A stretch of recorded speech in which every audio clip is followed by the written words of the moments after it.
Iyon, magandang tanghali mga idol. Yan ang ating niluto for today. At ayan, may slice tayo ng beef barbecue.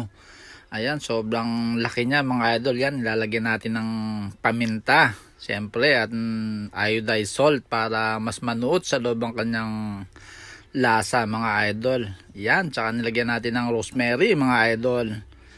Ayan. Medyo masama ang pakiramdam natin mga idol dahil kahapon medyo napagod tayo kalalakad at may mga ginawa tayo kahapon, kaya yan, ito muna pagluluto ang aking ibablog ngayon mga idol. Ayan, sigurado masarap yan mga idol. Magsisinampalukang manok din ako mga idol. Yan, syempre lagay natin yung butter mga idol para dyan natin iluluto yung beef mga idol. At ayan, nagsangkot na rin ako syempre ng sibuyas bawang at syempre mas maraming luya, mas maganda at medyo yung ating lalamunan ay medyo nangangati ng konti mga idol, kaya yan, masarap humigop ng mainit na sabaw. At ayan, nilagay ko na mga idol, mahina lang apoy niya para parang medium rare lang ang gagawin natin dyan mga idol. Ayan, talaga naman.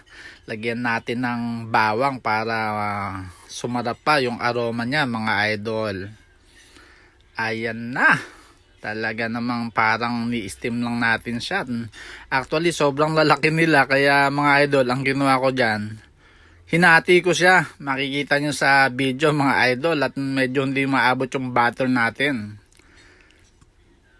Ayan, sinangkot ko na rin yung ating manok mga idol. Ang ginawa ko mga idol, yung wings para malasa siya.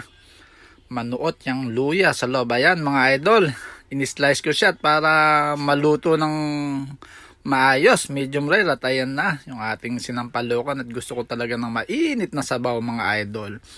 At syempre, ayan na ang finished product natin mga idol. Kain po tayo ngayong tanghali mga idol.